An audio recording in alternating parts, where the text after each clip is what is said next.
ഭണ്ഡാസുരനെ നിഗ്രഹിക്കാൻ വേണ്ടിയിട്ടാണ്. ഭണ്ഡാസുരൻ ഈ ലോകത്ത് വലിയ രീതിയിൽ പ്രശ്നങ്ങൾ, തങ്ങളുടെ മനസ്സ്, തങ്ങളുടെ ചൈതന്യം എല്ലാം സമർപ്പിച്ചു. മുഴുവൻ ദേവന്മാർ വരുന്ന ആൾക്കാർ ക്ഷീണം തീർക്കാൻ വേണ്ടിയിട്ട് ചുമടെല്ലാം എടുത്ത് ഒരു സ്ഥലത്ത് വെച്ച് അവിടെ ക്ഷീണം മാറ്റി വെള്ളമൊക്കെ കുടിച്ച് സമാധാനമായിട്ട് പോകാനുള്ളൊരു സ്ഥലം ഉണ്ടായിരുന്നു. അതിനെ നമ്മൾ പറയുന്ന അത്താണി എന്നാണ്, അല്ലേ? പുത്തനത്താണി, രണ്ടത്താണി, കരിങ്കലത്താണി. അതായത് നമ്മുടെ ശരീരത്തിന് തലയിൽ ഭാരമെടുത്ത് വരുന്നവരുടെ ഭാരം ഇറക്കി വെച്ച് ക്ഷീണം മാറ്റുന്ന സ്ഥലം. അതുപോലെ തന്നെ നമ്മുടെ മനസ്സിൻ്റെ ജീവിതത്തുവാനുള്ള അത്താണിയാണ് ഓരോ ക്ഷേത്രങ്ങളും. അതായത് മനസ്സിൻ്റെ ഭാരം ഇറക്കി വെക്കുന്ന ഒരു സ്ഥാനമാണ് ക്ഷേത്രം എന്ന് പറയുന്നത്. സാധാരണ നമ്മൾ ക്ഷേത്രത്തിൽ ചെന്ന് കഴിഞ്ഞാൽ ക്ഷതത്തിൽ നിന്ന് രക്ഷിക്കുന്നതാണ്. ക്ഷേത്രത്തിൽ പോകുന്നത് മൂർത്തിയെ കാണാനല്ല, നമ്മുടെ ഹൃദയത്തെ മൂർത്തിയാക്കാനാണ്, അല്ലേ? അതുകൊണ്ടാണ് ദർശനം എന്ന് പറയുന്നത്. നമ്മൾ കണ്ണടച്ച് ഇവിടുത്തെ ഭഗവതിയെ കാണുന്നു, കണ്ണടച്ച് നമ്മുടെ ഉള്ളിലെ ഭഗവതിയെ ഉറപ്പിക്കുന്നു. നമ്മൾ ക്ഷേത്രത്തിൽ പോകുന്ന ദൈവത്തെ കാണാനല്ല, നമ്മുടെ മനസ്സിനെ, ഹൃദയത്തെ ദൈവമാക്കാനാണ് പോകുന്നത്.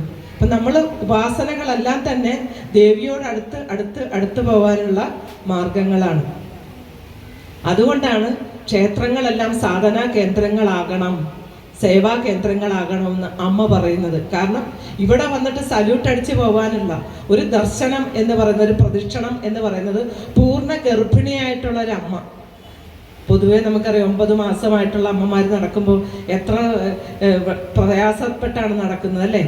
അതിൻ്റെ തലയിൽ, ആ ഗർഭിണിയായ അമ്മയുടെ തലയിൽ ഒരു കുടം വെള്ളം നിറച്ച് വെച്ച് കഴിഞ്ഞാൽ എങ്ങനെ ഉണ്ടാവും?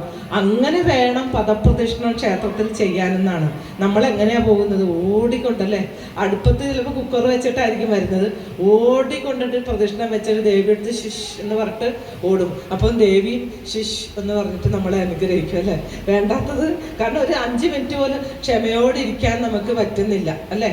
അപ്പോഴും കുടുംബ ഭദ്രതയ്ക്കും വ്യക്തിശുദ്ധിക്കും വ്യക്തിശക്തിക്കും എല്ലാം മാറാനും നമ്മുടെ ഉള്ളിൽ ആ ചൈതന്യം നിറയുന്നു എന്ന ഭാവത്തോടുകൂടി കൈകളെല്ലാം ചിന്മുദ്ര പിടിച്ച് ഇങ്ങനെ നമ്മുടെ ഊർജം പുറത്തേക്ക് പോവാതിരിക്കാനുള്ള ഏറ്റവും മുദ്രകളുടെ രാജാവാണ് ചിന്മുദ്ര എന്ന് പറയും. അത് നമ്മുടെ കാല് അങ്ങനെ പിടിച്ച് കാലിൻ്റെ പുറത്ത് വെക്കുക, സ്വസ്ഥമായിട്ട്. ഈ ക്ഷമയാണ് ഈശ്വരന്റെ മാർക്ക് വീഴുന്ന സമയം. ഭഗവതി നിരീക്ഷിക്കും, പരീക്ഷിക്കും, അനുഗ്രഹിക്കും എന്ന് പറയും. ആദ്യം നമ്മള് പ്രേമസ്വരൂപമാണ്. ദേവിയുടെ അനന്തമായ ശക്തി എന്നിലുണ്ട്.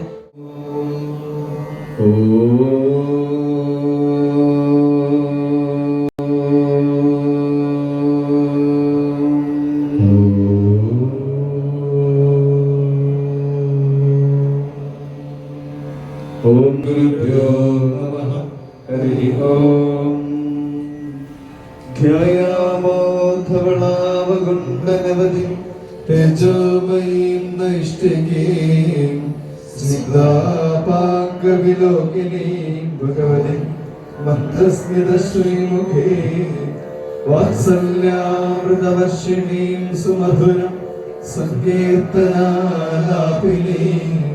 ശ്യാമാംഗീം മധുസിദ്ധസൂക്തിം അമൃതാനന്ദാത്മികാമീശ്വരീം.